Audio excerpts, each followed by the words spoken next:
Mayong adlaw mga bata! Sa subong nga adlaw, may bag-o na naman kita nga leksyon sa Aralin Palipunan 3. Ang aton nga leksyon sa subong nga adlaw amo ang paghatag sang importansya sa kultura sang mga probinsya sa rehiyon. Handa na bala kamo mga bata? Apang bag-o kita magkadto sa aton nga leksyon sa subong nga adlaw, hibalua ini. Handa ka na bala? Dali na, padulong sa dalan pakadto sa kaalam. Sa leksyon nga ini, ginalauman nga ikaw, una, makahambal sang pila ka mga sining pareho sang saot, ambahanon, binalaybay kag iban pa. Kag ikaduwa, makahatag sa mga paagi para mahatagan importansya kag mapauswag ang mga sining halin sa kada probinsya. Tinguha ini, pilia ang mga letra nga may insakto nga sabat kag isulat sa imong papel. Una nga pamangkot, isa ini kasaot nga nagapakilala sa rehiyon nga manggarano sa kultura kag tradisyon sa mga taga-aklan. A. Tinikling, B. Pahid, C. Binanog, o kon letter D, Panulo. Ikaduwa nga pamangkot, ang masunod kaparte sang sining sang aton rehiyon, sa diin ang indi kaupod diri. A. Ambahanon, B. Binalaybay, C. Pag-ubra, o kon letter D, Pagsaot. Sa liwat mga bata, isulat lamang ang letra sang inyong sabat. Ikatlo nga pamangkot, sa diin sa mga masunod ang nagapakita sang importansya sa sining. Letter A, pagkahuya sang pagsaot sang folk dance. Letter B, pagkadlaw sang lingwahe sang iban. Letter C, pagpakigbahin sa pag-uswag sang sining, o kon letter D, pagsunod sang sining sang iban nga pungsod.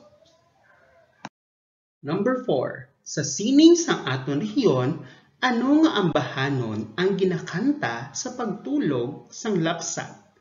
A. Ili-ili tulog anay. B. Uhoy alibangbang. Letter C. Dandansoy. O kon letter D. Ahay kalisoy.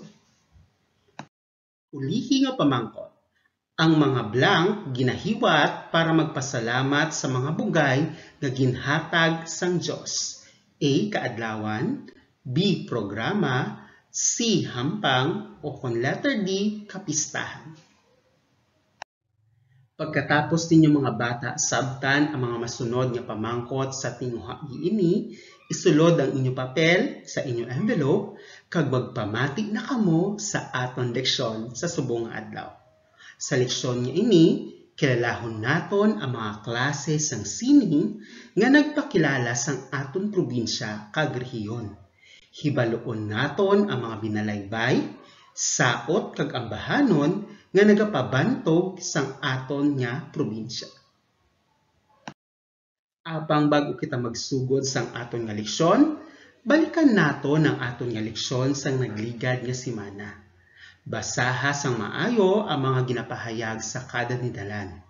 Butangi sang masadya nga nawong o kon happy face, ang blanco kung ginapahayag pareho ang kultura sa kaugalingon nga probinsya. Butangin naman sa masubo nga nawong o kon sad face kung hindi. Isulat ang imo sabat sa papel. Number 1, pagsaulog sang Paskwa kag bag-ong tuig. Happy face o kon sad face. Number 2, mga saot kag ambahanon. Number 3, paghiwat sa mga religious festival. Number 4, maayo nga pag-amuma sa mga bisita.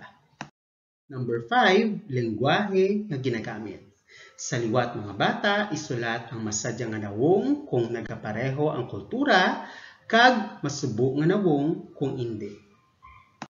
Ari na mga bata ang aton nga bag-o nga leksyon sa subong nga adlaw. Diskubrihon naton ang saot nga pahid sang aklan. Mga bata, nakakadto na bala kamo sa aklan? Kag nakakita na bala kamo sa mga taga-aklan nga nagasaot sang pahid? Hibaloon naton kung ano ang saot nga pahid sa subong nga adlaw. Ini nga saot nagapamatuod sa manggaranon nga kultura sang aklan. Ang saot nga ini nagapakita sang tradisyon nga gapahid sang tiil antes magsaka sa balay. Ano kano mga bata ang saot nga pahid? Kag ano ang ginapakita sini nga tradisyon? Very good mga bata, ang saot nga pahid nagapakita sang isa ka tradisyon nga kung sa diin gapahid sang tiil antes magsaka sa balay. Nakahibalo bala kamo mga bata nga sang una ang mga mangunguma nagasalig gid sa ulan para sa ila nga talamnan. Samtang wala pa mag-abot ang ulan, nagahalad sang 9 ka adlaw nga palangadion o nobena. Sa ika-9 ka adlaw, ginahiwat nila ang prosesyon tanda sang ila himpit nga pagtuo sa Ginoo kag sa ila mahal nga patron. Sa pag-abot sang ulan, dako gid ang ilang kasadya nga nabatsyagan. Bilang pasalamat, nagahiwat sila sang dako nga kapistahan kag ginabutang nila sa balay sang ila hermana mayor o konang sponsor sang kahiwatan. Samtang nagaposisyon sila sa dalanon, nangin malunangon ini. Gani ginapaabot na sang tagbalay nga mahigko kag lunangon ang ila mga tiil. May trapo nga nagapang-abi-abi kag ang kada tawo nga magasulod nagapamahid gid sang ila mga tiil para ipakita ang pagkamatinahuron sa tagbalay. Ang mga bisita nga nagapahid sang ila tiil pareho lang nga nagahampang, nagahulag pareho sang pagpusdak sang ila tiil, pagkiay kag paglibot-libot samtang nagatungtong ang tiil sa trapo sa tempo sang musiko sang rondalya.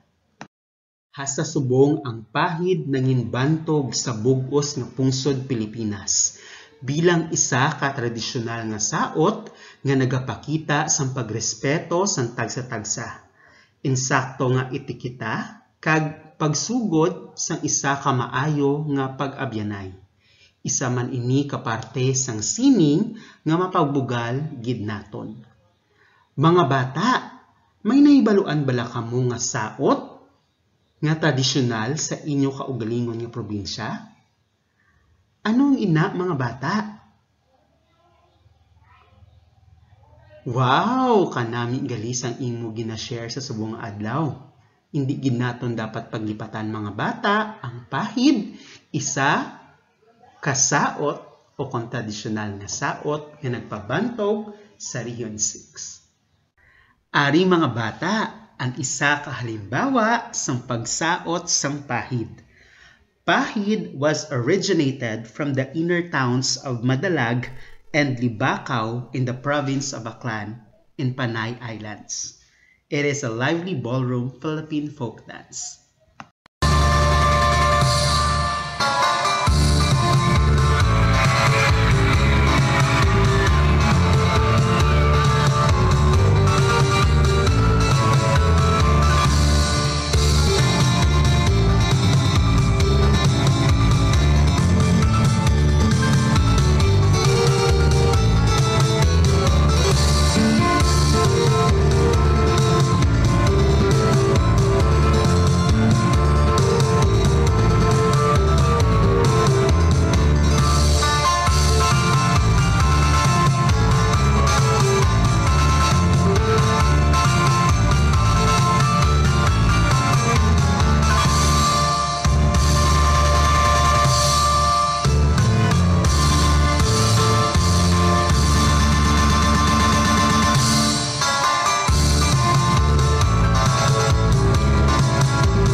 Mga bata, kabay pa nga may ara kamo nga naintindihan sa aton leksyon sa subong nga adlaw. Parte sa diin gani ang aton leksyon sa subong nga adlaw? Very good! Parte ini sa pahit nga isa ka tradisyonal nga saot sang mga taga-aklan. Dali na mga bata, usisaon pagid naton ang pila pagid ka mga impormasyon parte sa kultura sang aton nga rehiyon.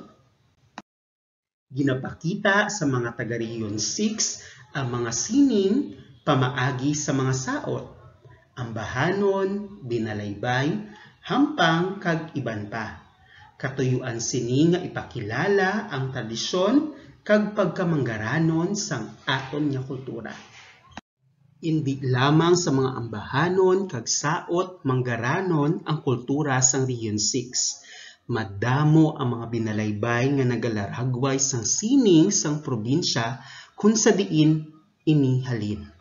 Nagakadapat gid nga hatagan naton sa importansya ang aton nga kultura kay ini nagapakita kag nagasaysay sang pagkabanggaranon sang aton mga sining kag parte sang aton nagliga.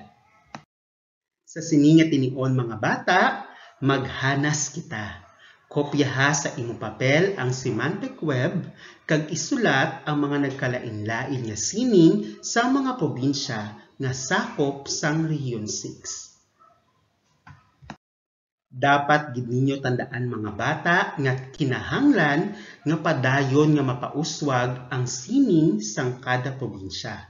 Mahimo naton ini sa paghatag importansya pinaagi sa pakigbahin kag pagpauswag nga ginahimo sang kaugalingon nga probinsya kag rehiyon. Tandaan man naton nga may kaugalingon nga sining nga mapabugal ang kada probinsya. Halimbawa sa mga sining nga ini amo ang mga saot, ambahanon, binalaybay kag iban pa. Para mapauswag ini kag makilalaan sa iban nga lugar, nagakadapat lang nga padayunon kag palapnagon ang mga ini. Himua ini, sabta ini nga pamangkot, isulat ang imong sabat sa papel. Bilang isa ka bubulotho sa ikatlo nga halintang, may mahimo ka bala para mapauswag ang mga sining sang imo probinsya? Ano ang imo mahimo mga bata? Kag ano ang imong obrahon para mapalapnag ang kultura kag mapauswag ang sining sang imo probinsya? Isulat ang imo sabat sa papel. Pagtakos sa imo ihibalo, isulat ang tinaga nga husto kun ang dinalan nagapakita sa paghatag importansya sa sining, kag sala naman kun wala. Number 1. Pagpamati sa sinadto nga ambahanon nga ginakanta sa programa pangsining. Number 2. Pagpaintindi sa kahulugan kag ginhalinan sang isa ka folk dance sang imo probinsya. Number 3, paggamit sa mga produkto nga human sa mga material nga duna sa inyo probinsya. Number 4, pagkadlaw sa lengguwahe nga ginahambal sang imo classmate nga halin sa kalapit nga probinsya. Kag number 5, pagtuga sang gahod kay hindi mo gusto pamatian ang binalaybay sa mga naga-entra sa isa ka paindis-indis. Kag para sa inyo duga nga hilikoton, kantahon ang isa ka Western Visayas folk song nga Dandansoy. I-video ang kaugalingon samtang ginakanta ang ini nga ambahanon. Kag para sa inyo reference, pwede nyo ini ma-download sa YouTube. Kopyahan nyo lang o tanawan lang ninyo ang link nga ara sa idalom. Madamo gid nga salamat mga bata sa inyong pagpamati kag pag-upod sa akon sa subong nga adlaw sa aton nga leksyon. Sa liwat, ako si Sir Steve, ang inyo kaupod sa edukasyon, nga nagahambal nga hindi gid dapat pagkalimtan ang magtuon. Magkita na kita liwat mga bata. Bye!